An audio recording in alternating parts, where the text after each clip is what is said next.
What's up, guys? It's NFL Week 7, and we're taking a look at DraftKings plays to help you win the Millie Maker this week. With me, as always, the author of Winning the $1 Million Game, Secrets to the DraftKings Millie Maker, my man, the Shark Lab. Burns, what's going on, my brother? Hey, guys. How are you? I'm doing well. How about you? I was doing really good until I looked at the game tiles for NFL Week 7. Yeah. And I saw that there's literally only one game on the main slate that even has an above 45-point total. Right. And even that one didn't hit the 50 spot. So it's a weird week, Burns. It sure Injuries is. everywhere. It sure is. And it's not an easy week where you can just go by the betting lines and pick all your favorites. It's going to be a tricky week this week. 10 game slate on the main slate. You're going to have to make some different pivots that you're normally not accustomed to making. And things aren't going to always look pretty. So I would say don't worry about it if it doesn't look pretty, but you cash and you do well, who cares? But yeah, I mean, it's going to be a difficult week. I think the only position that's really kind of a solidified position where we know what could potentially happen, even though we thought this last week is probably going to be the run back position again. The quarterback position way up in the air. Who knows? And that's going to lead to other positions being weird, like the tight ends. It's pretty slim tight end position this week again, even though there are a couple of spots I really like. And then the wide receiver position is going to follow your quarterbacks, but it's just a weird week. I have been looking forward to this all week because I'm, I'm having a hard time locking in on some spots. I agree with you. I think running back is not too tricky. I like a lot of the running back spots. We nailed a lot of the running back spots last week. And, there's a cheapie as well that is going to take a little bit of balls to play, but I kind of feel like I got those. So yeah. I feel like I got him and I like him. But beyond that, it is a weird week. And I've been looking forward to this breakdown. But of course, before moving forward, I always like to look back at the beginning of the show. So let's take a look at what won the Millie Maker last week. And I just like your take on it, how this lineup came together, and your thoughts on the Burnsian approach to winning the Millie Maker compared to this lineup. So I've opened up the results database here on RotoGrinders, and I'm taking a look at the lineup that won the Millie Maker last week. Congrats to DDRY. The Dry, $1 million winner. Not the highest of scores. It was not the greatest scoring week. A lot of the quarterbacks last week failed. They did. And mainly Stafford was one. Fields was another. Fields gets hurt. Yep. I liked Fields coming into the week. Fields gets hurt early, but he wasn't playing well. That game wasn't going our way. Anyway, no, Cousins, he failed too. Disaster for Cousins in what seemed to me to be a good spot. Yeah, it was a tough week. Tua, he had a good week. Not in terms of value. It wasn't like his greatest value week. But he had a good week. A lot of people were on Mostert. I mean, in the Millie Maker, I think he was over 57% owned. I'll go to exposures, but that was the lock button all in of the year. And I think we talked about it on this show. The only thing that I thought could possibly hamper Mostert was that he just gets injured. So on occasion in game. So I had cautioned about, hey, this is the week for in-game injuries. I didn't expect like all the quarterbacks and all those guys to get hurt. I was kind of thinking maybe most hurt that week. Yeah. But beyond that, listen, I played a ton of Mostert as well. It was the kind of week where you could play a guy 100%. We had a ton of Kyron Williams. So, like, it's funny when I look at this lineup that won. I'm going to go through the players that were kind of like heavily owned and then not. So let's just look at this lineup, Burns, and tell me your thoughts on it. But, it's a Ritter +2 stack. So you've got Dez and you've got bringbacks here with London and Pitts. And you know what? They all made value. They were all low owned enough. Now we were certainly on Drake London. Yep, we were last week, and that was one of the spots that I had quite a bit of exposure to. And Cooper Kupp is always good, and fine play. I think you could have played Tyreek Hill in that spot, and not really lost anything? I was on Cup a lot last week. He was lower in salary than Tyreek. Um, I think I ended up with 35% Cup just by through, you know, just allowing the domination station to produce that. So I didn't raise or lower his projection at all, and it just gave me that much. Yeah, loaded up on Cup. Amon-Ra though was low owned, and that was a big reason that this lineup really worked. It's funny. My guess is, I think the $1 million play was twofold.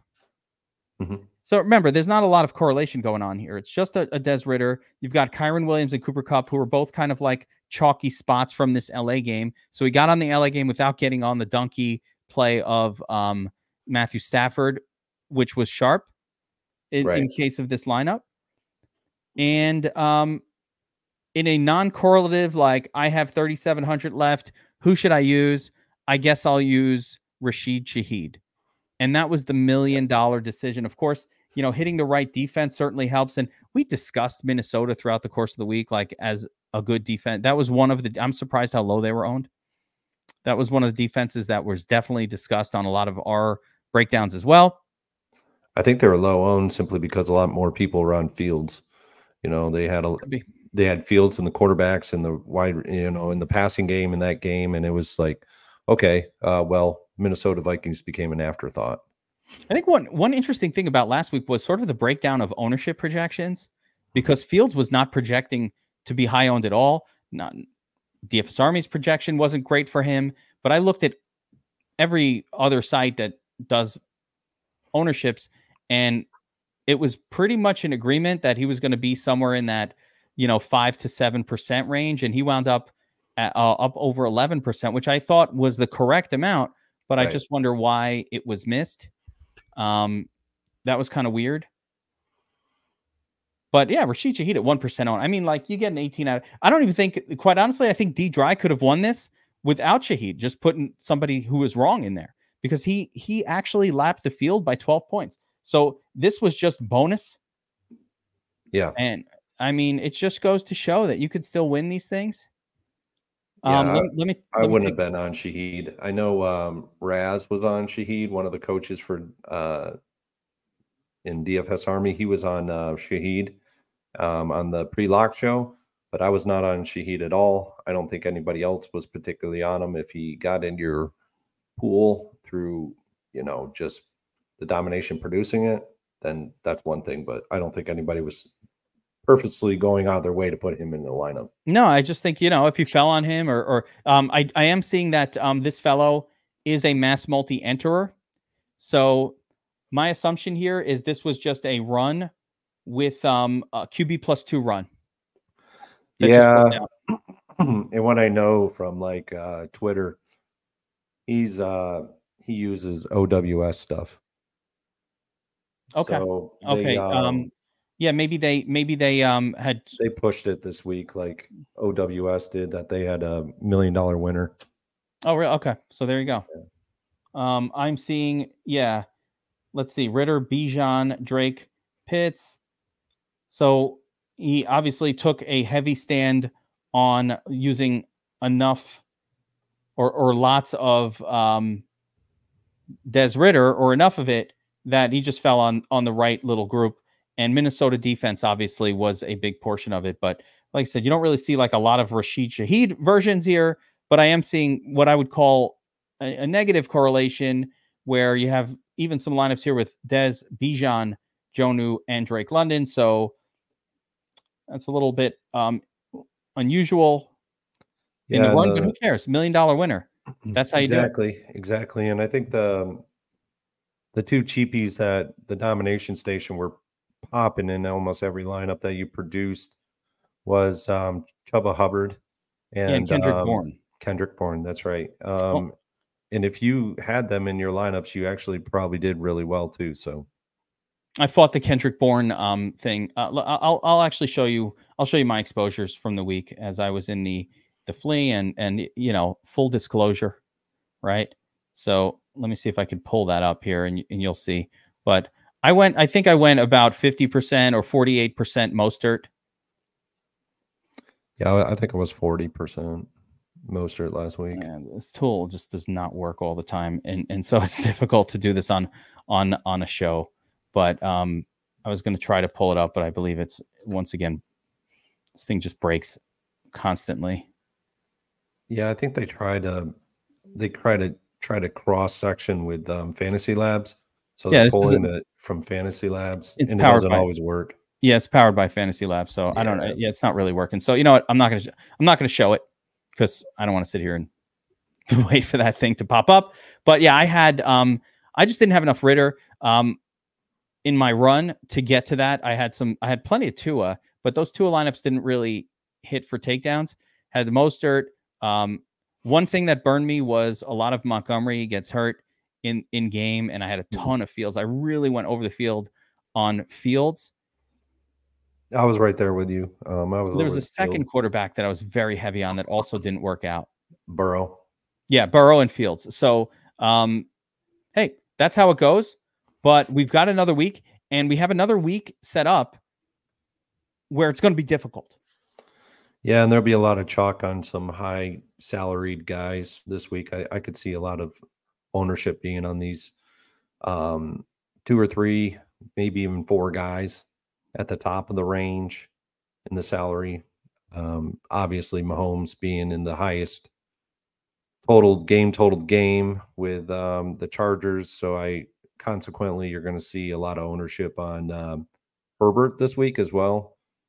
Just because it's the game of the week, you're probably going to see you're going to see a lower ownership, but he'll still have high ownership as Allen, Buffalo. And then I think the 4th highest owned guy will probably be Lamar Jackson out of those. Yeah, we'll have to see how it shakes out.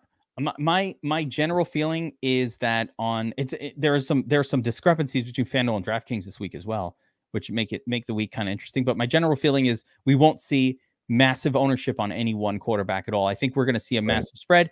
And I actually think because Des Ridder has been the nuts quarterback the last couple of weeks in the Millie Maker, we're going to start to see vomit stacks become more common.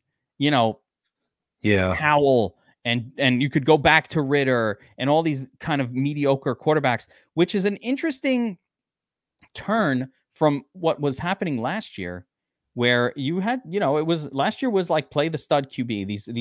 These cheaper ones weren't working. And last year was very much about like play Mahomes, play Josh Allen, play, Fields late in the season. It was that's how last season went.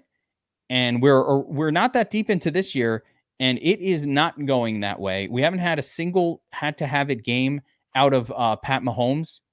Yeah. Period. We haven't had one. What's the highest he scored? Like 24, 25 points in one single he's about contest? 25. He's never made value. I'll pull him up, but he hasn't had that was a great game. He had a 25, another 25, and the rest have been pretty mediocre, including against matchups where you would expect possibly more, right? Yeah, and to be honest with you, I think it's something that we need to take notice of moving forward.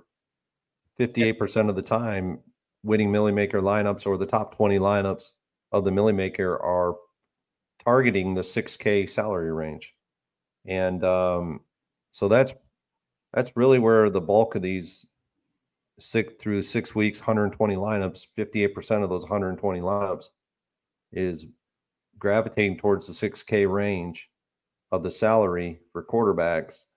And it's, the average salary for quarterback position for those 120 lineups is $6,400. So it just goes to show you, you don't have to roster a Mahomes to win the Millie Maker. You can stick in that 6K and below range, that salary of 7K and below, I should say. Sorry.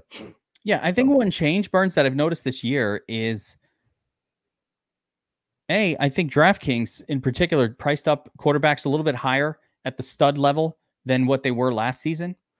Yeah. And so that has created a wide enough spread. And we've talked through this math on this show before, but I'll remind everybody, like just the numbers to understand. And it works this year as well. So the way the numbers work, an 8K, let's actually pull it up here. So 8,300 from Pat Mahomes means we need about 8, 16, 24, 32 plus. So let's call it about 35 fantasy points for Mahomes to keep you on pace for a tournament winning type score. 35 is a big score, and Mahomes hasn't even approached that. And it's really difficult for him to get there now because he doesn't run. He's not Heavy a big time emphasis. running quarterback. He runs to get a first down, but not for touchdowns. To make matters worse, Burns, they're now leaning much more heavily on their running game in general and their defense. Kansas City's team has adjusted a little bit, and we're seeing a really good defense. We're seeing an emphasis on running backs that we haven't seen the last couple of years. So I agree. It's difficult for him to, he can get that. He's that good that he could do it, but he might need like a explosive back and forth game. Whereas last season he was hitting 30 every single week because they didn't run the football and they were just throwing for those touchdowns, and their defense was mediocre enough that the opposing teams would be in the game. Right. So just to clarify, he needs 35 or 36. Whereas a Des Ridder, and we saw it last week, and I literally went through this, except I talked about Dobbs, wrong guy, but same idea. Yep. By the way, I still think Dobbs can do it. He's gonna win us a milli one of these weeks. Yeah, it's gonna happen. But I talked about Dobbs, but it was the same thing. For Dobbs to equal that production for Mahomes, he only needs like a 22. At 5K, it's like a 22 to 24, keeping you on pace. A 22 to 24 is much more likely for any quarterback to hit. Right. That's a number that's achievable. Yeah, and I like some guys in that 6K range this week. I like guys in the 5K range. Obviously, we're going to love Allen and Mahomes and the top 4 salaried guys. I mean, you're always going to love those guys week in and week out, where the matchups are good. And technically, outside of maybe one of them, the matchup is good. But they need a lot. They do need a lot to get there, and it's just gonna be tough week in and week out for these guys to get there. I mean, Allen's done it once this year, and whether or not he can do it again this week is going to be tough. I mean, New England is they're decent against the quarterback position. They rank 7th in fantasy points against the quarterback position. So I don't know if he's going to get there or not this week at 8,200. It's a big ask. He certainly could get there, but I could also see Bill's defense just dominating that game. So there's a lot of questionable spots. Before we get into the breakdown of the players, take me through real quick the updated through 6 weeks sort of math of what's been winning the Millie Maker. I always look at this. I'm like, man, it's a lot of numbers, a lot of math. Burns, take me through it. This is part of the Shark Lab research. Yeah. And so just tell me what's going on here on the screen. Yeah, so for each position, what we've done is we've taken all 120 lineups, and by position, we've broken them down into what is winning in these top 20 lineups from a Vegas perspective. So the Vegas perspective that we're really wanting to target is the 45 points threshold and for total points in a game, and the implied team total of 24 points. So that's our barriers. That's our points of reference in There's this literally only drafts. 2 games that qualify for that this week. Yeah, but you can actually so where we start to divvy this up is like our home favorites for the quarterback position.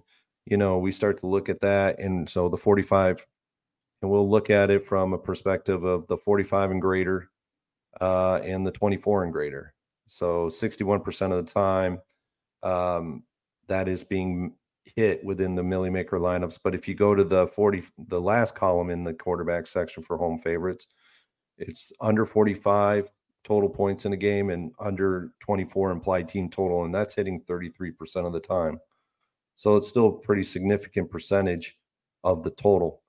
But if you go down to like the away dogs, the away underdogs, we really want to target over 45 points, total points in a game, and under that implied team total of 24, hitting at 68% of the time.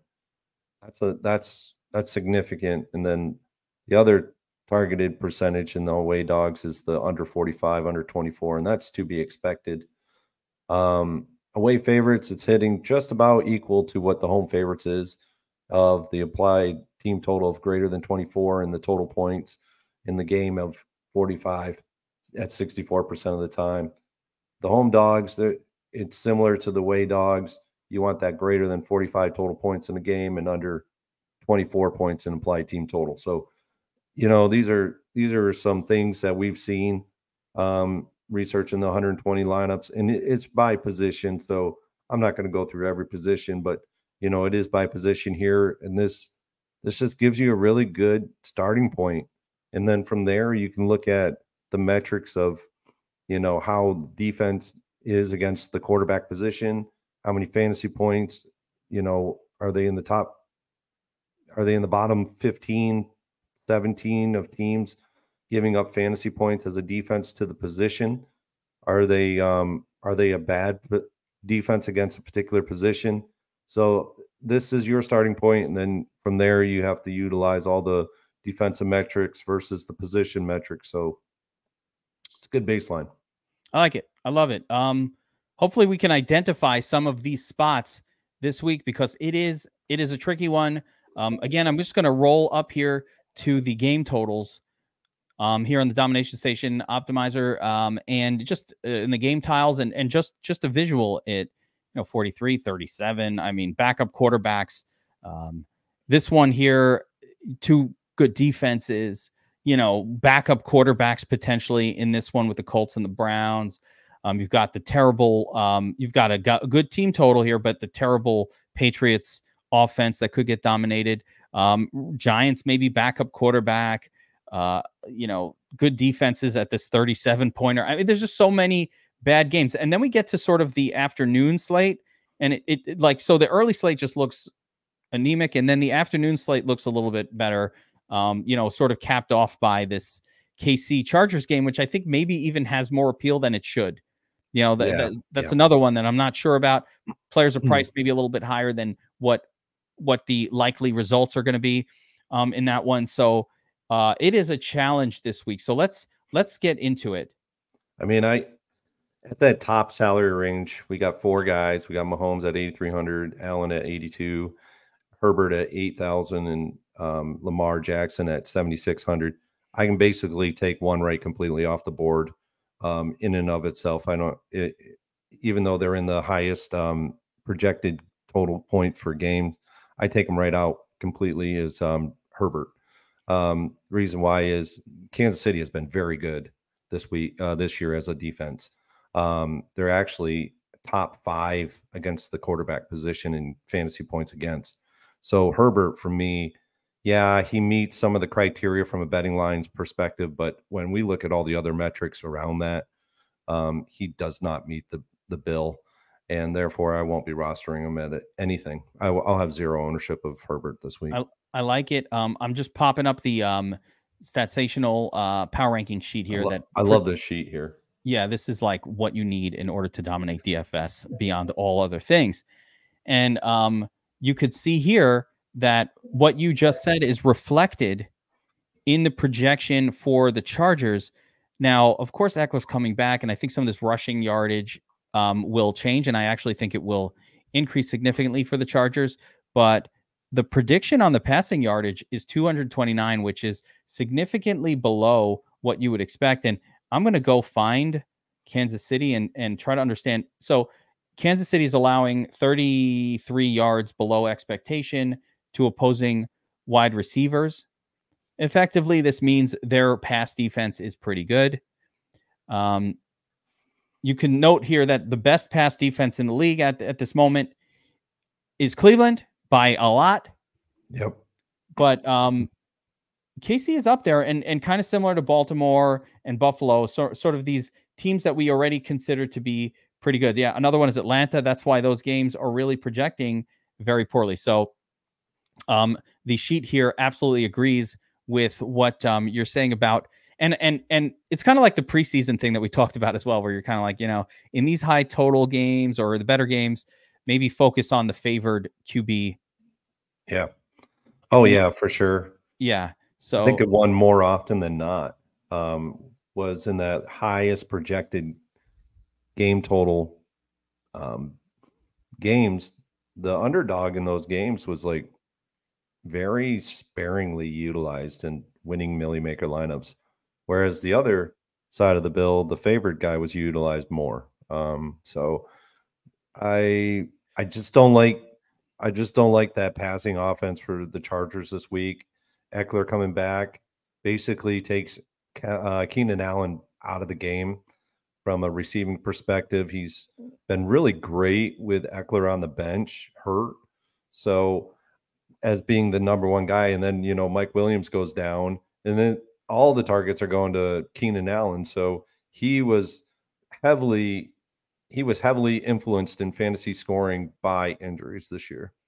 I've talked about it all year long that Eckler being out is like Keenan Allen has a long history of being a solid cash game guy, 11 targets, but rarely brings the ceiling that makes it worth rostering him in tournaments. Yeah. I mean, he's got years worth of this with Herbert. And then all of a sudden, when Eckler goes down, like, oh, wait a second. You know what? Eckler had been absorbing 2 touchdowns per game for this team, or 1.5 touchdowns. That was what was limiting Keenan Allen's upside. So with Eckler out, that really promoted Keenan Allen. But the problem is, because of that, he went from his traditional $7,100 or $6,800 DraftKings salary. And again, we have years of data on this, up to 8.5K. And he has effectively made himself, in my opinion, overpriced for his traditional role on this team. And so I think he's an avoid this week as well, just because I'm not paying 8,600. I feel confident that there are other wide receivers priced right around where he is that, or below, that could outscore him. So I'm not on board with Keenan even in this game. I totally agree with you, and I like that you're off of Herbert. I don't know if any of these. I think Mahomes is interesting. I'm going to tell you why. He hasn't done it all year. He's been a fantasy disappointment every single week. I get it, but the Chargers defense is really, really bad, and I don't care who the quarterback is. I'm interested in any quarterback going up against the Chargers because of how their defense has been, and even Mahomes and they haven't been doing a whole lot. And he's out partying with T Swizz and Blake Lively and the whole crew, and they got that going on. But I actually think a lot more of what's going on with KC is their defense has improved. Their running game emphasis has gotten better. I think they feel more comfortable with Pacheco. Pacheco has effectively now seized control of like a normal running back role for this team, where he's getting 70% of the work. And I like Pacheco. I do too. He's a good running back. Yeah, I like him in this spot. So I actually like him a lot more than the passing game in this one for them, but it could be a passing game situation for them. I don't know. Tough to see what we have to see what Andy Reid comes up with a offensive scheme for this one. The other problem with Mahomes, and the other reason why, if you told me today, Kevin, just fade Mahomes this week, don't play him, then I would almost be relieved. And I'm going to tell you why that would relieve me. Number one, we don't have enough games on this slate / salary relief on this slate to really feel comfortable like stacking Mahomes with Travis Kelce. Kelsey's just insanely expensive, and you need and with Mahomes and Kelce being the most expensive at that position, that's kind of a donkey way to play DFS, right? That's not how you win tournaments. I guarantee. I have a feeling that if you went back and said rostering like the most expensive players at their position, how often has that won a Millie Maker? The answer would be like almost never, right? That's not how you win. So that starting stack seems rough. And then every other version of a Mahomes stack is like involving Rashee Rice or Kadarius Toney or some other garbage that you don't want to play. So yeah, you're going to see a lot of people try to push in Kelce into their lineups. 8,000 on DraftKings. That's a lot. I mean, he's got to score a minimum of 32 points. That's more palatable for me. That I can palate that, the first couple of weeks of the season when other players are so incorrectly priced that it doesn't matter that much. You're getting, remember the first week of the season, you're getting Adam Thielen at like 3,800. doing Yeah. like you're getting pops before they kind of figured out how to price these guys. Now, most of the players are priced correctly or close to it, which effectively means that playing the most expensive players while they're priced correctly and it's good doesn't allow you to really build a well-rounded lineup that has a whole lot, unless you happen to fall on Rashid Shaheed at the right week, our Millie Maker winner from this past week. So, like I said, you could do it, but it's harder. And Rashid Shaheed is like a mistaken great play, right? He's the guy that can do it in one shot, but there was no process to that play other than he's just just get a little lucky. Hey, luck is a good thing too. Like you just kind of fall on that wide receiver WR2 that happens to be used that week. Listen, I could be wrong, and maybe there was some logic to playing Rashid Shaheed, but I don't really think it was anything beyond just, hey, that's what's left here, and that's who got plugged in. I think that's what happened. That I don't know if he was being pushed by OWS, and that guy just caught on, and he was like, okay, yeah, Rashid Shaheed, because we're not part of their organization, so we don't know. But I look at how Kelsey's being utilized, and he's not really in, he could have a blow up game this week and crush and have 32, 40 points. I mean, it's inevitable for that to happen with him because he's done it year in and year out, where he has a minimum of one game where he just explodes. And it could happen this week, but I really haven't rostered him in a lot of the weeks where he's been on the main slate a ton.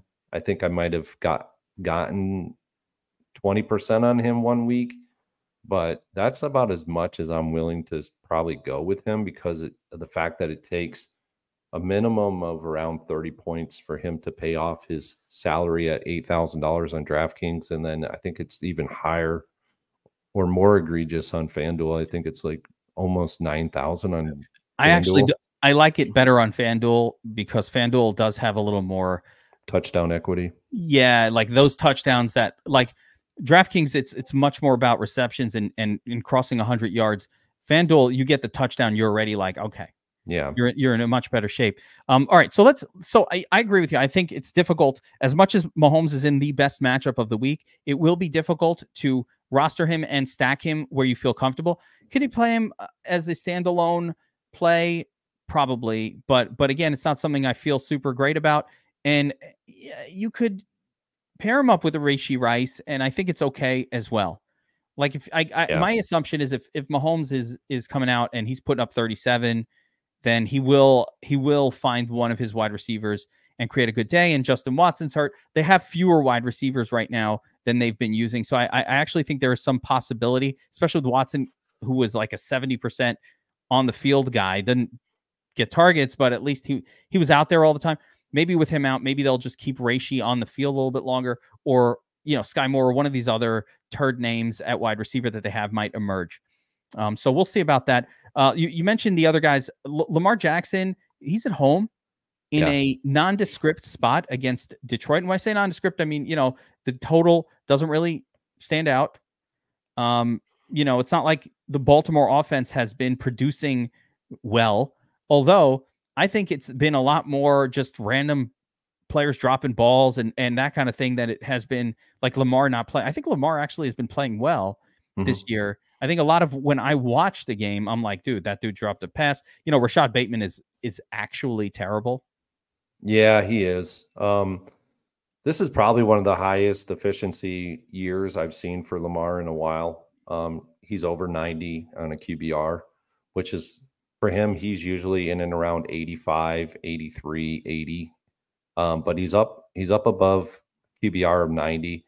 It's kind of why I like him this week. He can still get in there in the end zone, down in and around the goal line. But I really like the pairing of him with Andrews this week. Andrews is probably my favorite tight end on the entire slate this week. He's the only one that like when I looked through the whole thing, I was like, you know what? I got another one, but that's lower in salary. Probably my cheapy guy, but this guy right here is Andrews is poised for a breakout game this year. His breakout game, he had a good game. I think it was a couple weeks ago, maybe, or potentially a week ago, but I think he could have a breakout game against Detroit this week at 5.7K, and most people will be on Kelsey and in that big game. And then you got Andrews that's just there, and people just don't feel like they want to click the button. But because Detroit is seen as a very good defense, but in reality, they're not as good against the tight end position. So I really like this spot for Andrews this week. I love it too. I haven't really rostered Lamar Jackson very frequently this year or last year. Like he's another one of those names that I kind of didn't use too much of.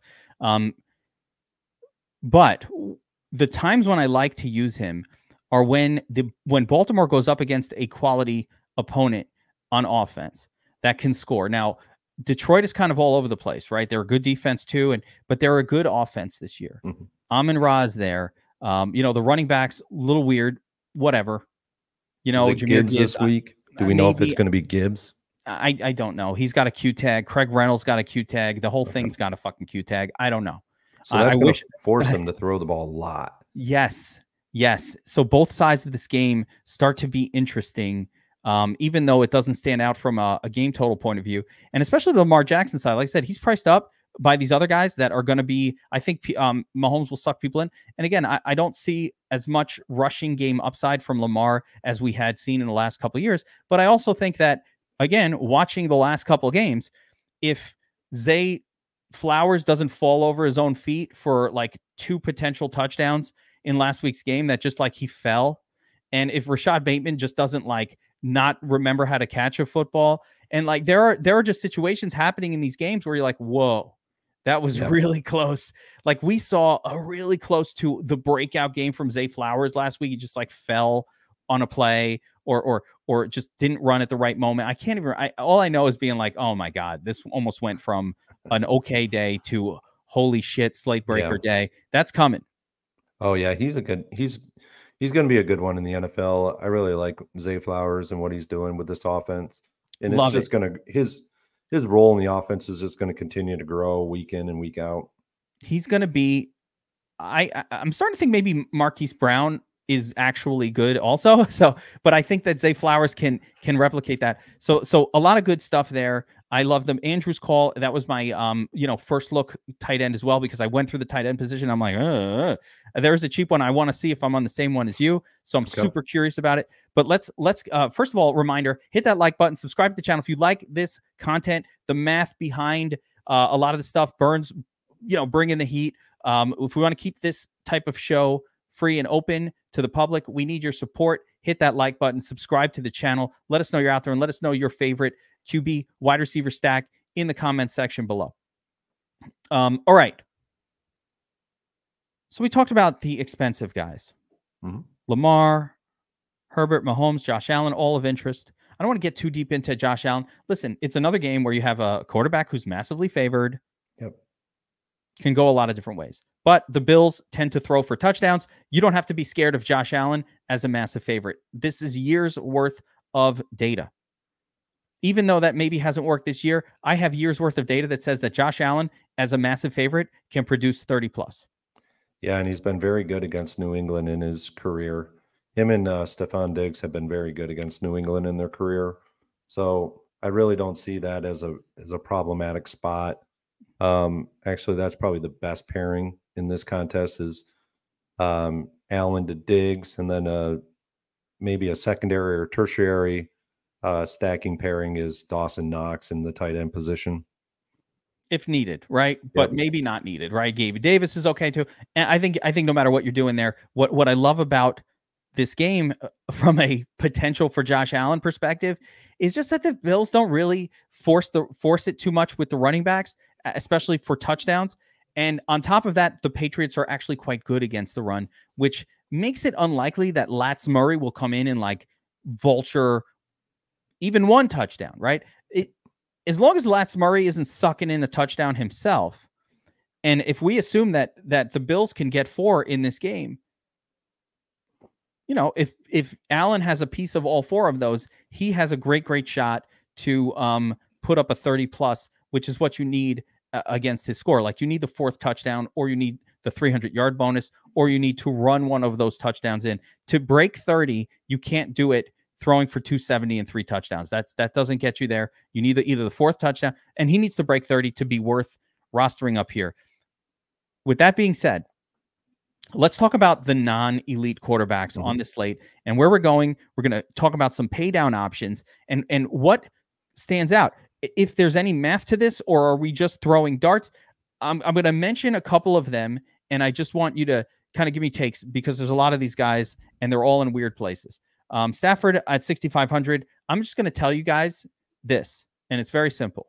If you need to play Stafford this week, and I don't mind him, it's a much better play on FanDuel than it is on DraftKings. He is priced down appropriately on FanDuel. I've told you last week not to play Stafford because it's stupid to play chalk Stafford, who hasn't crossed 20 fantasy points like in multiple seasons. I don't think he will be chalk at all anymore. Now people fucked around, and guess what happened, Burns? They got burnt. They found out. Yep. They found out. Last week they fucked around. They found out. But that being said, when he's not chalk, I don't have a problem, even if you played him here, but he is a much, much better value on FanDuel, and I think you should play him there if you need to do it. I like him. They don't have a running back that's dominant, but play him on FanDuel.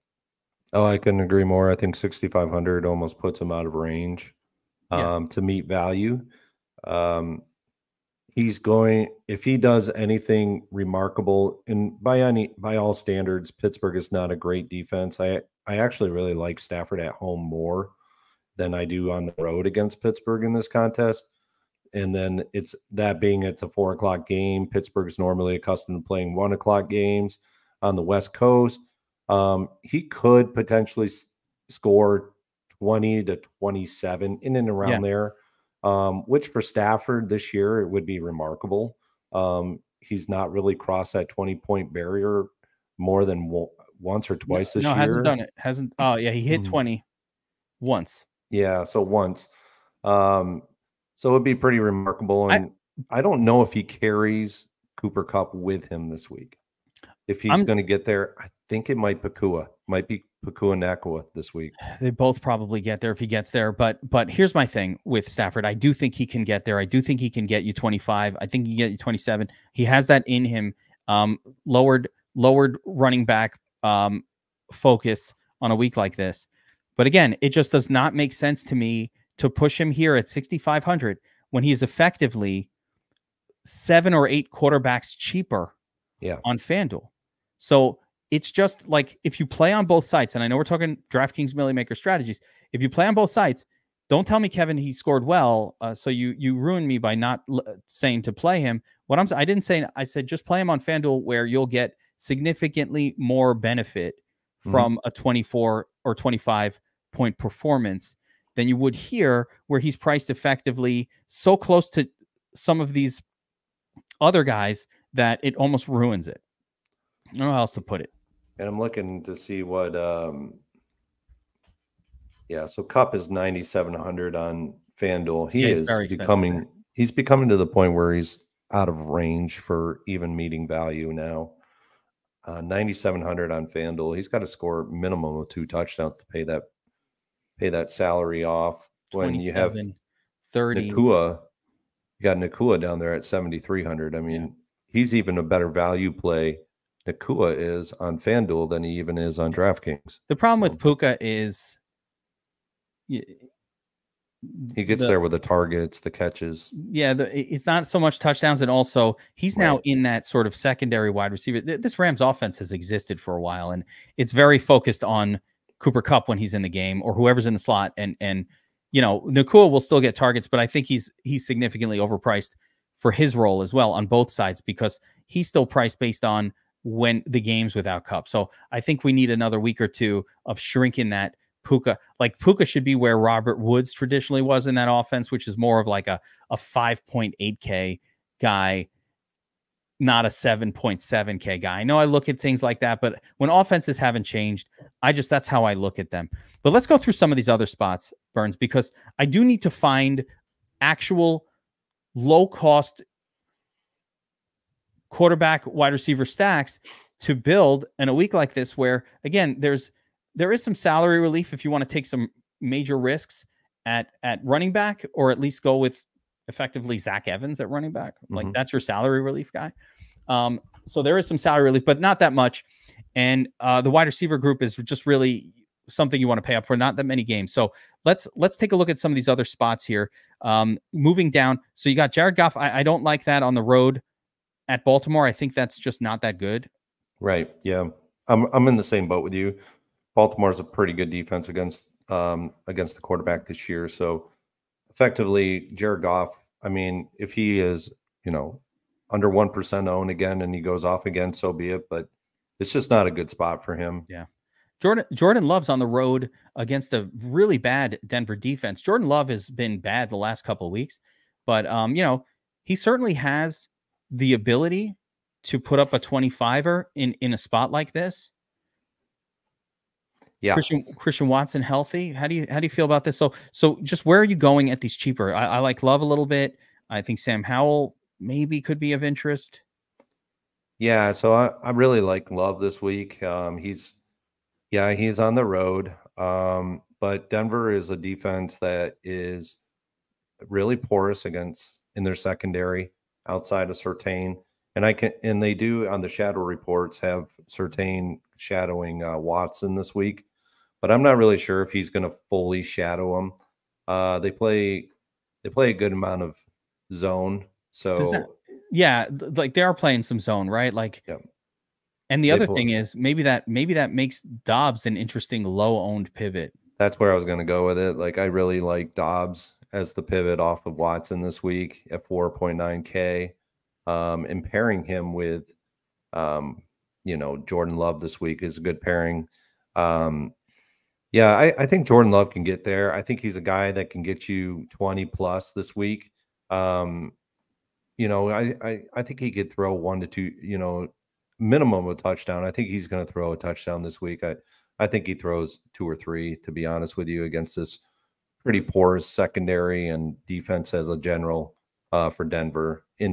So I wish it was in Green Bay. I would have liked to have seen this one in Green Bay. Yeah, there's no gifts on this slate, Burns. No. This is you're like reflecting the words. I don't even know if I was saying, like, you're reflecting the thoughts that I had as I was doing the first look for this one. I actually used Jordan Love in my first look breakdown for DraftKings this week, but I said the same. This would have been so much better if he was at home. Man, they can't get like. There's no break. You get no breaks here. The guy in the best, on paper spot might actually be Geno Smith, but he's been so bad from a fantasy scoring perspective that it's really tough to pull the trigger on him. He's had 1 week. It was week 2 where he scored 26.1 DraftKings points. And it was against a really good defense. Detroit's a really good defense. Now incoming is Arizona. They got the spread is -7 in this one. The point total is actually pretty decent. It's like a 45-point total in this game. The way I see this game could potentially go is he's gonna either air it out to Lockett and DK Metcalf, and those are going to be the 2 primaries that get all the actual offensive game script from Geno this week, or it's going to be a week where we see a lot of Walker. Yeah, I think Walker is the big risk. And part of the reason why Geno hasn't looked all that great from a fantasy production standpoint is when Walker's doing his thing, he's taking touchdowns away, just like any running back, but he's taking touchdowns away from Geno. And he's been, he's got 6 touchdowns on the season, 1, 2, 2. So the dude's been scoring. Yeah. And that just affects how many touchdowns this team's getting. The other problem for me with Geno is DK Metcalf has yet to effectively make value once this year. And Tyler Lockett maybe has been a little bit closer to it, but still not. So, Geno should be interesting. One of the cool things we've added to the Domination Station this week, we added our new feature. I'm calling it a sim boost. Okay. And what it does is it allows you to sort of create lineups that look much more like how a game would go. They go with the flow of a game much more so than anything we've ever done before. And obviously, we've been talking about it behind the sines, but it's been spectacular. The back testing, and you haven't done your back testing yet, you will. But you saw, I went back and back tested the entire season in every single slate using generic settings that we've talked about in the offseason that you and I came up with in the offseason. 100% of the time, we had improved results with the sim boost in play. So the reason I bring it up here is because what the sim boost does is it effectively says, okay, if Geno Smith is the quarterback, then, and he is winning you the tournament, that means he scored enough points that his wide receiver group should be hitting, or at least one or both, or his wide receiver group should be hitting towards their ceiling. Effectively, let's call it a 1.5 standard deviation unit above the mean performance. In order to achieve that, we boost their projections for all of his pass catchers by 25 to 30%. That's how the sim boost works. But it doesn't necessarily force stacks with 2. It's just saying, hey, we're going to boost up these guys. And what happens is, even when you boost those guys 30%, you're really like not getting much double stacks, because it just doesn't, DK is just not hitting. His mean projection is just so low relative to the salary that he's been put at this year. He's at 7K and he's averaging 14. At 7K, you're supposed to be averaging 17 points per game. He's averaging 14 points per game, meaning he's below expectation. His best game of the season, 20, is still, you need a 28 at 7K to have tournament upside, and he's only hit effectively what I would call cash game value once this year. So who the hell wants to play DK Metcalf? He could still do it. He's got the GPP winning upside, but on most weeks, he's not going to get there. And Tyler Lockett's been a little better, but kind of the same. He's averaging 12 fantasy points per game on the season, right? He's priced this week at 6K, effectively 2x average scoring, which is not the 2.5x that they should be priced at. Yeah. And so it just, and he's had one game this year where you had to have him, and it was that crazy Detroit game. So like, number one for me, I think it's Tyler Lockett. That's the better pairing. But number two is, I think it's just, the problem with Geno is the Jackson Smith and Jigba has effectively cut the target share down for Lockett and Metcalf to a level that makes none of them appropriately priced, and therefore likely to get us a tournament winning score if we stack Geno, effectively somewhat ruining all of the Geno build-arounds and the concept of it. So, wow, I spent a lot of time on all of that. I don't like it that much, but yeah, I go back and forth with DK Metcalf all the time. It's almost a fight of whether or not I want to roster him or not. And with Geno Smith, I mean, he's only you should really only roster 2 guys with Geno Smith. Jackson Smith has yet to have a rapport with Geno where he's scoring and he's getting targeted a bunch, because Lockett and Metcalf are the primaries. But it's either Metcalf or Lockett. Yeah, and if I gotta tell you, I wouldn't shit too hard on JSN this week just because he's priced. So the one good thing about Jackson Smith, unlike those other 2, he kind of gets a similar number of targets. Mm-hmm. And the one good thing is the salary has been coming down every single week, and I like this. So unlike the other guys, and let me show you the numbers on screen. So you see it. So JSN started off the season as a 5K player. Totally inappropriate, right? Yeah. And it's 45, 44, 42. Now he's last couple of weeks, 4, 5, 6 targets. Now he's under 4K. Yeah, this is a nice salary for him. Yeah, he's priced in the Rashid Shaheed makes one play and wins DDRY $1 million price point. Yeah. Where this is the guy that when Ohio State played Utah in the bowl game, it was about, 2 years ago now, because last year he was hurt all year. He blew up. I mean, he's the guy that had 346 yards receiving. He had like 4 touchdown catches in that game. It was a remarkable game for him, and everybody was like so excited going into last year. And if he would have been on the field with him and Marvin Harrison and Emeka Egbuka with Stroud as the quarterback for Ohio State, it would have been a national championship year. But he's got the – what I'm saying is he's got the ability. Yeah, I was going to say the kid has the bona fide. He's like, this was the number one wide receiver pick in the draft. He's compared as a prospect to Jamar Chase. Yeah. Like that dude is good, right? Oh, His he only is. issue has been he hasn't been involved in the offense.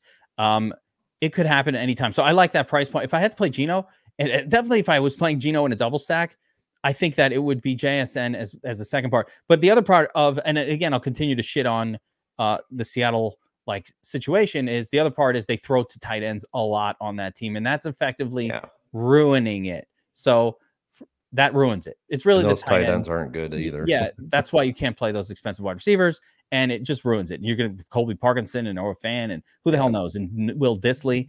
Yeah, no.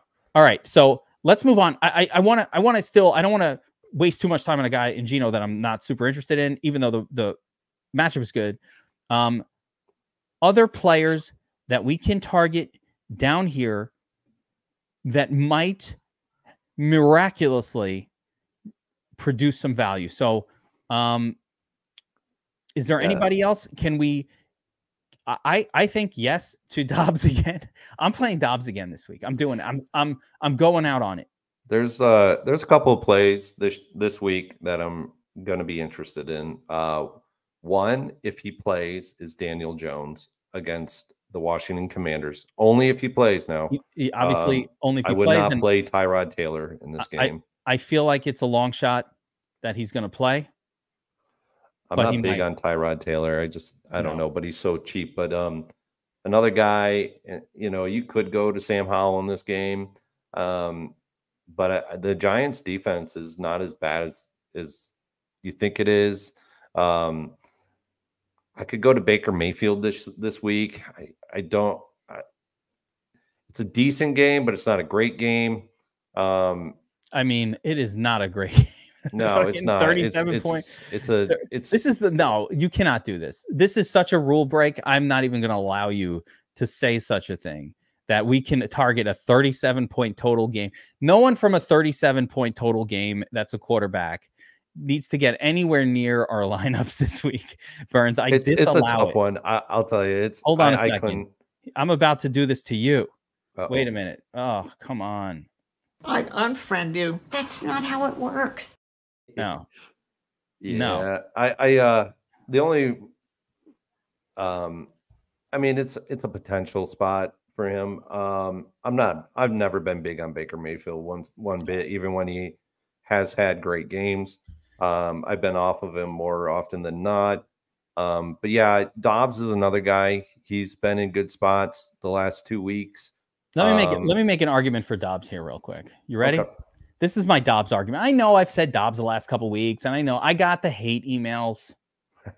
I see the comments on the videos. I absorb the hate. I'll take it. I'll accept it if it makes you guys feel better. I'm fine with it. Keep sending it my way. But here's the deal. Nothing has changed about the argument the last couple of weeks that just didn't work out. The guy ran for 47 yards last week. All it would take is some mediocre passing. He didn't throw for any touchdowns, but had he thrown for a touchdown, maybe didn't fumble away a ball. If he throws for one touchdown last week, you guys are like, Geek is the god of picking quarterbacks, because he would have outscored or equaled in score what Des Ridder did. He just didn't throw for a touchdown. Are they really not going to throw for another touchdown all year? Oh, they'll throw for touchdowns. So he can get it this weekend for sure. He's on my list. He is definitely on my list. He only needs to throw for a touchdown. So the week against Cincinnati burned me by not running at all. He threw for the 2 touchdowns, but didn't run the football. Why? I don't know. But that was Cincinnati's week, right? But last week he goes back. Look at these numbers: 47, 48, 55, and 41. When he's doing well, he's running. So if he runs for a touchdown, boom, 25 points. If he throws for a touchdown or 2, boom, 25 points. All I'm saying is keep throwing the hate at me. And I'll keep drinking the haterade. And then he needs to do well again this week, because Kyler Murray is in arms, about ready to return to the team. His health is getting better and better each week. And so if he wants to stave off Kyler Murray, he's got to do it this week. That's for sure. I just think he needs to do something anyway, because he was fine earlier in the season. And listen, the guy's not good. There's a reason why he works in the off season and like a regular job. Like, it's not like a guy that's considered an elite prospect or any of that. And I don't really care. You know, we're talking about garbage stacks that might help you win a Millie Maker. And we know the math of this. If I can get a 25 out of a 5K guy, that's just as good or better than getting a 36 or a 37 out of an 8K guy. And therefore, I'm going to keep trying, even if it kills you. You know, like, we just guess wrong, and it is truly a guess. But which one of these guys will go off? Like, I don't know. That one week where Bryce Young went off, like, who the hell would have thought such a thing? But if you keep using all of them most weeks and you kind of just mix them in, that's how you accidentally end up on Des Ridder last week and you win $1 million. Like, that is not anything that is anything beyond that. It could happen. Any one of these guys, they're all mediocre quarterbacks. They're all not that good. And on that same note, I think Des Ridder is probably also acceptable to take a look at, even though I think it's horrible and that game has a terrible total. And I want to throw up on a 37-point total game. And I probably don't want to do it, but I probably won't do it. I feel like I just can't. He's 2 weeks in a row. If Des Ridder is the nuts Millie Maker quarterback for a third week in a row, I will drink a beer out of the turd hat as well. Like, me and Bobby Wow are going to just drink beer out of the turd hat. If that happens again, I'm out. I'll eat that damn hat. That's how unlikely I think that is. Yeah, this range here, it's, you know, Jordan Love, obviously, in that 5K range, he's going to top it. We don't know anything about Watson, if he's going to play or not at this I point assume in he will time. not play based on the signals that I'm seeing. So, Daniel Jones' health is up in the air. Don't know if he's going to play or not. You know, Sam Howell, he could potentially get it done with his feet, though the Giants' defense isn't as bad as everybody looks at. But Josh Dobbs, you know, he's got pretty good matchup here against Seattle. But, you know, he also stinks. Like, we could be real. Let's keep it real. He also stinks. But the rest of these guys, is a no. Yeah, Minshew's a no. The injury replacement guys are a disaster. I don't want any of that Minshew against Cleveland. I don't want really Tyrod Taylor. I do like that he runs the football a little bit, but, you know, we have years of Tyrod Taylor not being very good. I think Tyrod Taylor's probably, you know what? I could convince myself on Tyrod. Yeah, I like the Washington game. Them going up against Washington. Yeah, I got to think about that one more. Yeah. Washington is a pass funnel defense. You can throw on them.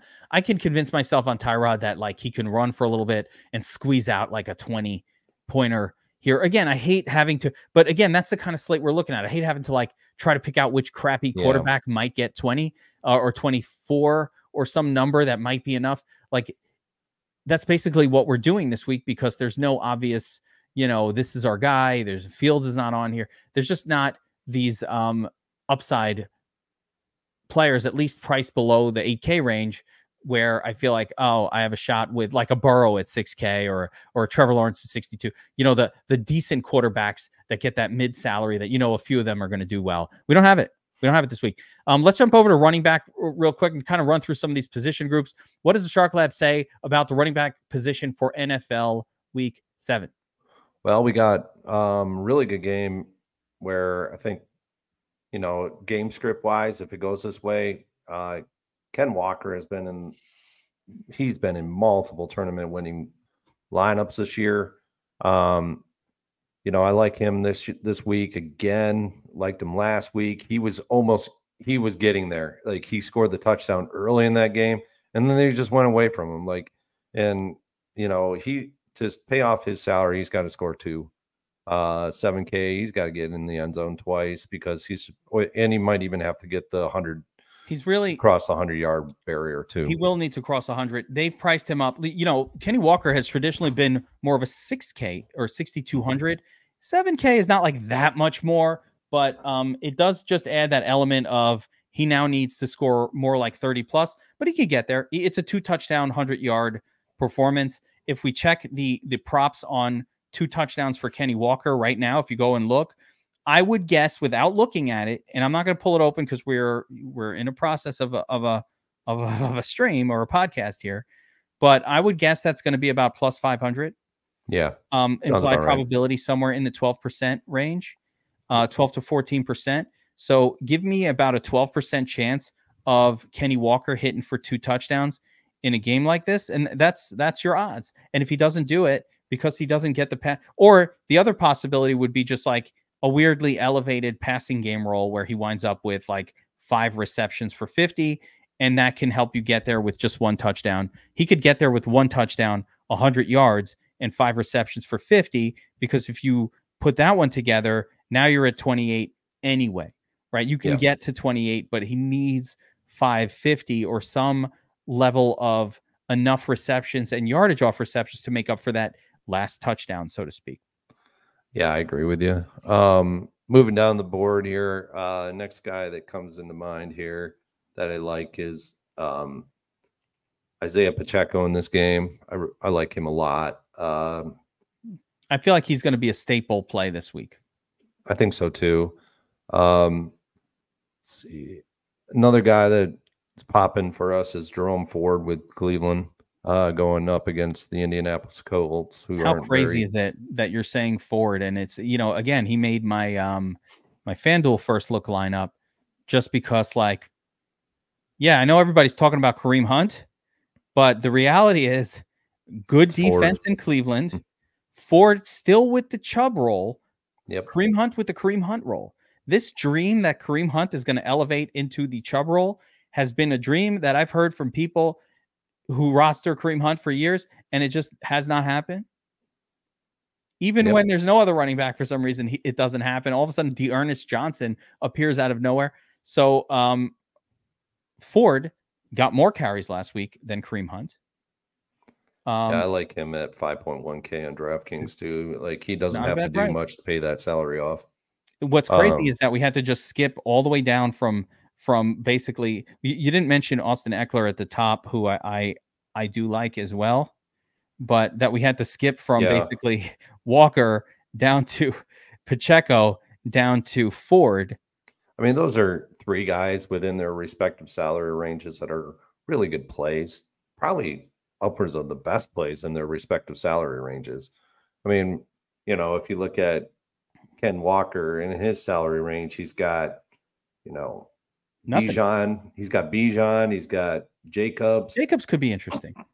Jacobs could be interesting. I do not mind him, but those are the guys that are in that 7K salary range. Then in the 6K range, you got Aaron Jones, who's been hurt. Hard to trust, but yes, interesting. But I think Aaron Jones will be fine. He almost could have played before their bye week. I do think he's going to come back like he's fine. But Aaron Jones is not exactly a 25 touch guy anyway. He gets like 14 or 16 touches. No, so you're banking on a lot of efficiency there. Yeah, and you got Jonathan Taylor in that 6K range, James Cook going up against New England. I don't see him doing much, but you never know. He could get those swing passes from Allen. Jahmyr Gibbs, his health is up in the air. Zach Moss is now in a timeshare with Jonathan Taylor and Pacheco. It's like, a guy that's going to get the bulk. Going up like a super elite offense. I think Brian Robinson Jr. has a little bit of interest for me, in the secondary guys, but you're right. The running back position is thin. It's thin this week. It's not like we need a million different names. A lot of these guys have very clear, like, do not play situations. Ramondre, meh. Jamal Williams, Javonte Williams, meh. Right? Not getting more than 12 touches. AJ Dillon, hell to the no. Najee I will Harris, say, if this one guy is still going to be really high owned, a lot of the field is going to be crying. About 25% of the field will be crying at come NFL Week 7 ending is owners of Rachaad White going up against Atlanta. He is high owned right now. Really? Yeah, I think he's like 20+% owned the last I saw. How is it possible? I don't know. Atlanta is really good against the running backs. I mean, I get that. So here projection models versus brain players. A projection model is going to say Rachaad White gets 80% of the work. Yeah. He's getting passing game work. The volume is there, and they're correct. Like at some point, volume should catch up to production, unless you're Najee Harris or unless you're Rachaad White, right? Yeah. I loved Rachaad White coming into the season, mea culpa. But the reason I loved him wasn't because I thought he was a great player. It was because, hey, I think they don't have anybody else there, and they're going to have to feed him the ball, similar to Alexander Mattison. Well, we've seen so far this year that offensive line, something's just not right with Tampa, and I don't know what it is. But whatever that thing is, it is preventing Rachaad White from doing anything. Are you serious that he's going to be? I think that'll change by game day. He's pretty high owned. 15%. So I'm seeing 15% on the domination station. I don't know it if must have went down from this morning when I looked at it. Yeah, so there it is. So currently now it's 15%, which is a little more. Yeah, that sounds about right. But I mean, even still, I think you're oh, there's Roshan Johnson going to get some ownership as well. So that should be interesting. Let's see who else is projecting high. Pacheco, the highest owned. Zach Evans in there. So let's talk about Zach Evans for a second, and coming down to the cheaper zone here. Yeah, Craig Reynolds.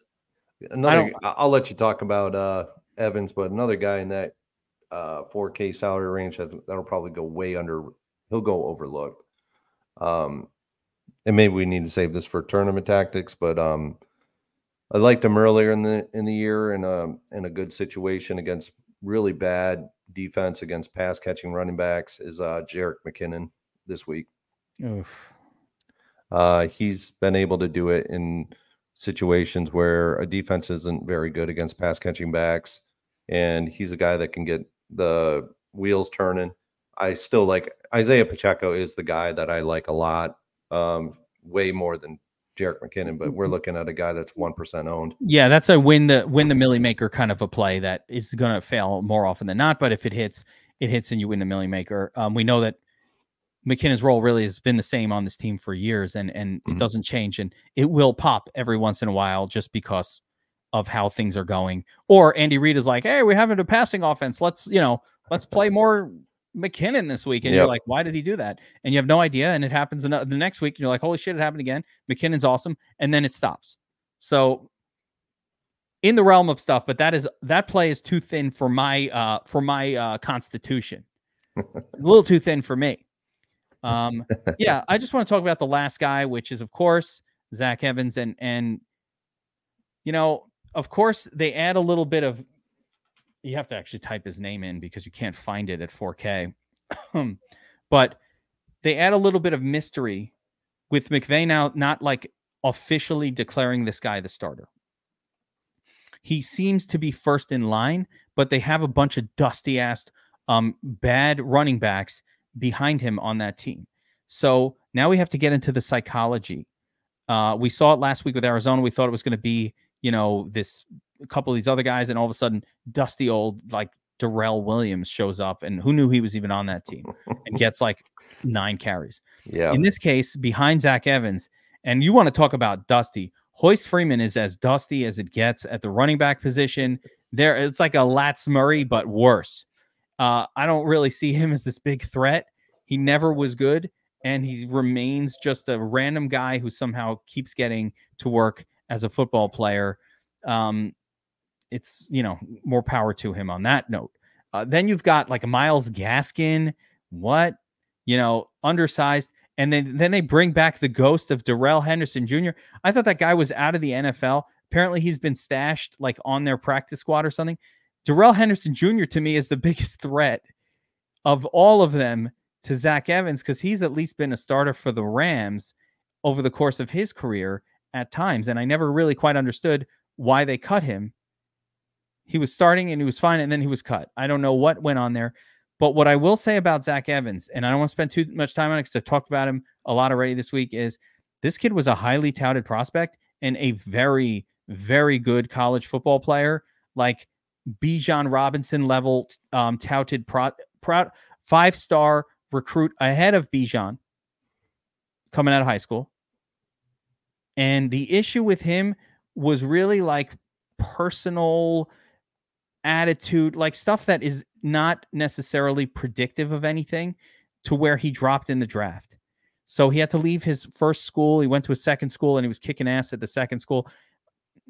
I'm not going to get into any of the reasons because I don't know them well enough to sit here and talk about him. But all I know is he dropped not because of talent, but because of like things that weren't relevant. And by all stretch, he was fine in his last year at his college. Like, he does not have, there's nothing wrong with this kid. He seems like a good kid. I think he is a talented guy that just, that's what happens. You know, a rumor goes around or one coach says the kid did this or that. And next thing you know, instead of being a 3rd round pick, you're a 6th round pick. I drafted the shit out of this guy on my dynasty teams, Burns. So I have a vested interest in him doing well. So I'm just saying I got a bias there. But I have him everywhere, and I couldn't be more hopeful. Not to say I know anything, but I'm super hopeful that he has a nice week this week. I wish I would have known that Kyron Williams was going to come out and like surpass him. I thought it was going to be Evans, and of course Kyron Williams appears out of nowhere. So big miss there, but I'm hoping that maybe we'll get a shot here with Evans. So at 4K, I'm going to take my chances here, but I don't think you can go all in. Yeah, this is not an all-in play. This is I get A's 4K, and you know, basically all he needs is like 16 points to make value to win a tournament. 12 to get you, you know, top, I don't know, 200-ish score.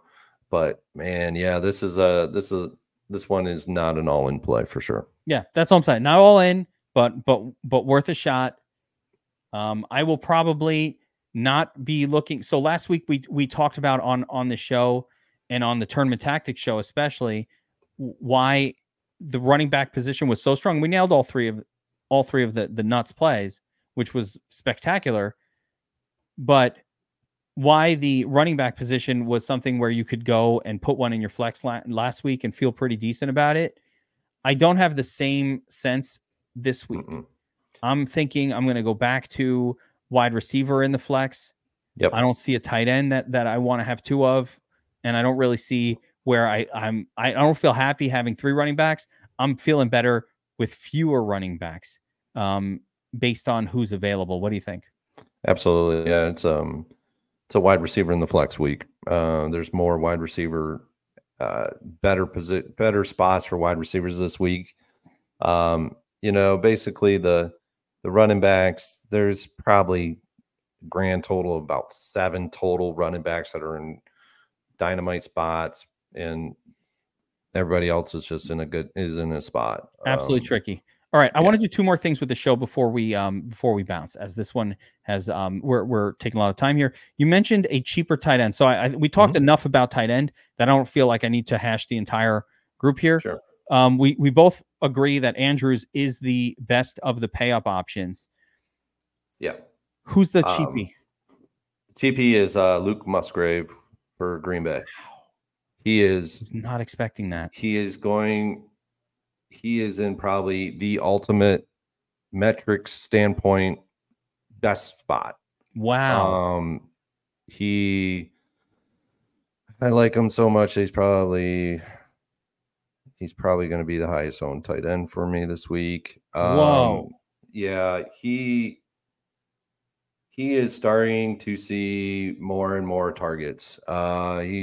Week 3 got 8 targets, and then in week 5 he got 7. So I'm not, you know, if Watson's going to be shadowed by Patrick Surtain, Dobbs really doesn't have a great rapport yet built with Love, but Luke Musgrave does, and Luke Musgrave might actually be the guy that gets you a touchdown, 50 yards receiving, 5 catches. So now you're looking at 13 points at 3.3K.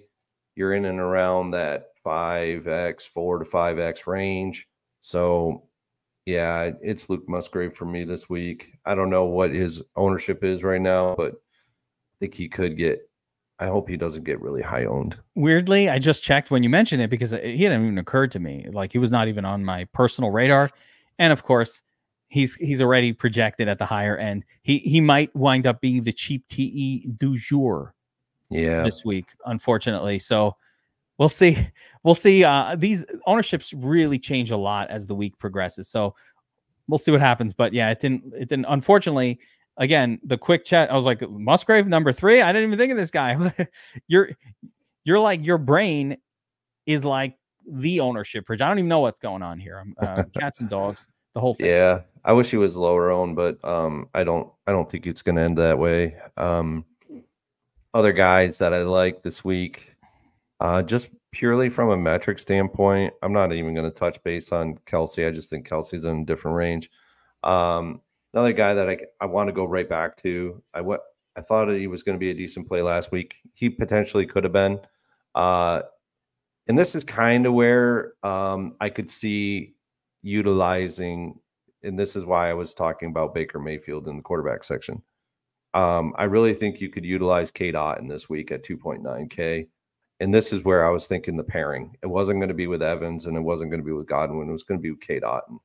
And so if you end up going with Baker Mayfield as quarterback, I would, and you're talking about a extremely low salaried stack. I mean, and this is super gross. This is like, this is as gross of a stack as you probably have ever suggested on this show. I think in total, it's like 9.2K total amount for the stack. That's as gross as it gets, Burns. Yeah. So if you're looking at 9.2K, oh man, I mean, if Baker gets 18 to 20 points and Cade Otton gets you 15, you got value. Or he could even get you 13. And you know, I don't know. It's just another guy that I think could get you there at really. Unfriend you. That's not how it works. Yeah, I just think he's a really low salaried guy, and he's not been bad. You're not going to react to the unfriending that just happened on the Cade Otton recommendation. There's no reaction at all. You're just going to let that go until he blows up. You know, I won't react. But here's a name I want. What do you think about Patty Freiermuth coming back? Yeah, Pat is a good one. I don't mind it at all going out there against Los Angeles Rams. I don't mind it at all.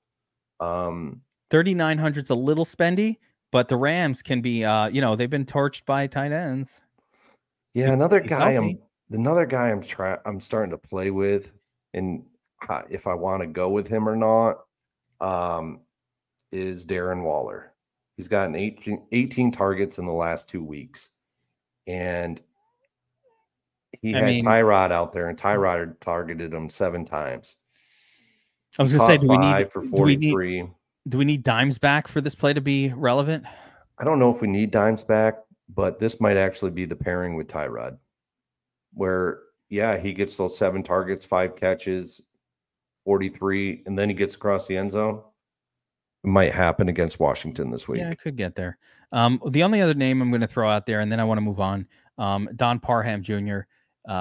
He always gets red zone targets on this team, and every once in a while he catches a touchdown, and that's really all that you need. So he 3 for 30 and a touchdown is about like what you could hope for here, but it's it could happen. Yeah, and I'm just looking at it right now. I didn't even notice this. I thought he was in the 3s. Dawson Knox is 2.9K. Yeah, Dawson Knox. Yeah, there you go. Another one with no competition, because I believe that Dalton Kincaid. Yeah. Oh no, let's see. Kincaid has cleared. Okay, so Kincaid will be back. That actually ruins it. Yeah. Kincaid back ruins both of them. You can't. I'd actually maybe go with Kincaid over Dawson Knox, if I'm being honest. As a matter of fact, now that Kincaid, that we didn't think of Kincaid at all, and that we thought of Knox, Now I like Kincaid.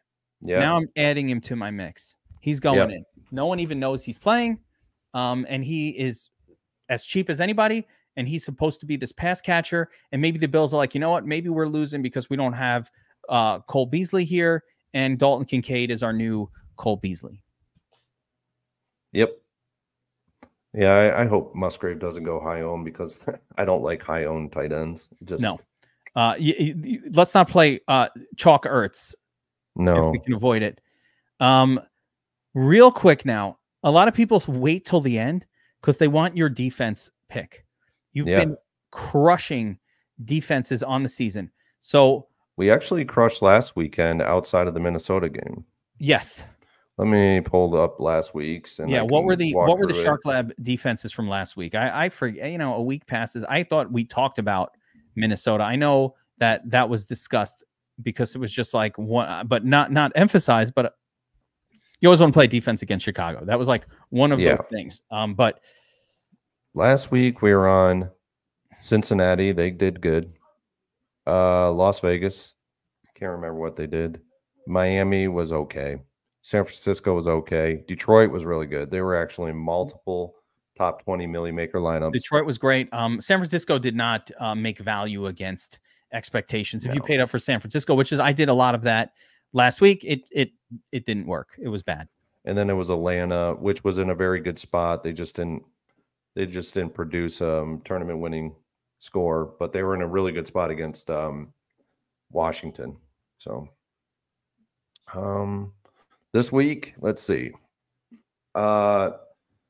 This week I pretty much am not going to be. It's not going to be a vanilla week. Cleveland against Indianapolis. Got to pay. They're going to be the highest owned of the ones that I'm going to go over here. Buffalo against New England. The Giants going up against Washington at home in the Meadowlands. Kansas City with the Chargers coming to town. The Rams and Tampa Bay so far. Any of these a Burns special?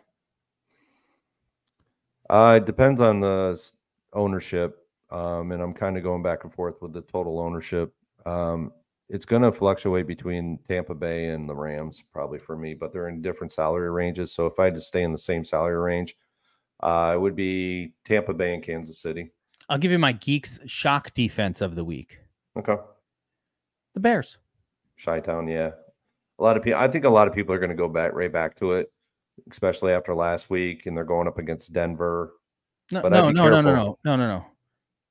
Against the Raiders. Oh, the Raiders, yeah. Because of the backup quarterback situation, AOC / Brian Hoyer. I'm just like, the Bears defense sucks, but if you give me either Brian, I'm your Hoyer, or Alexander Ocasio O'Connell as a quarterback, AOC, these people are not good. And I want to play defenses against bad quarterbacks. And I just thought the Bears wouldn't be unowned. So I thought I was getting real sneaky and cute. But I don't know. Let's take a look at ownership. I think they'll be owned. Yeah. Seahawks popping is the highest. Didn't even think that of that. Doesn't surprise me either. Yeah. A lot of people think Dobbs can't get it done. The Rams, to be honest with you, with Pickett, that guy can't get it done. He's a pick machine. He's a pick six machine. So, yeah. Yeah. I mean, where's the Rams? The lowest owned? 3,900. So you got to pay. You got to pay to get the Rams defense in there. So these expensive ones are always sketchy. But Burns, let's wrap it up there. This was really good. It's a tough week, guys. I think this is a week to get creative with your lineups. I think it's a week to build a lot of diversification around QB wide receiver stacks. Just personally, I think I need to really hit a lot of these different ones and kind of catch the right ones. I don't know who the cash quarterback is at this moment, like who that's safe going to get me, 22 to 24 fantasy points guy is. It's probably one of Mahomes or Allen, probably. Yeah, you just got to pay, and of course you know when you pay, you got to sacrifice elsewhere. But that probably is it. It's probably Josh Allen, to be honest. I'm thinking between those two. It's probably I'm leaning Allen, but even he has a pathway to a failure here. So this will be a tough one. It'll be challenging. But I'm excited. I'm excited to run MME this week using the new Sim Boost feature on the Domination Station Optimizer. It is unlike anything else out there. And if anybody's out there, you want to have these tools, get access to Burns, myself in the Discord, all that good stuff, make sure you sign up for DFS Army's VIP. The link to that is in the description below. We are back testing together. We do group live streams where we set up the optimizer together. DFS Army is very different from other sites because we're really focused on teaching how to use these tools. We're really focused on our members actually getting wins. You see it if you look around the industry. That is not what goes on. So we want you to come in, check it out, join us. If you're hesitant to get signed up, I would strongly recommend doing the free month package here. So if you're not signed up at DFS Army, you want to check it out for a month for free, there is a tab up here where you can get a free month of VIP access. And NBA is launching like in seconds, in minutes. So we're going to have NBA, MLB playoffs, NHL, esports. It's freaking worlds in esports, whatever that means. I don't even know what it means, but esports is going crazy. We got the best esports projections and staff in the industry. If you like playing League of Legends, not too many of you do, but if you do, it's part of the VIP.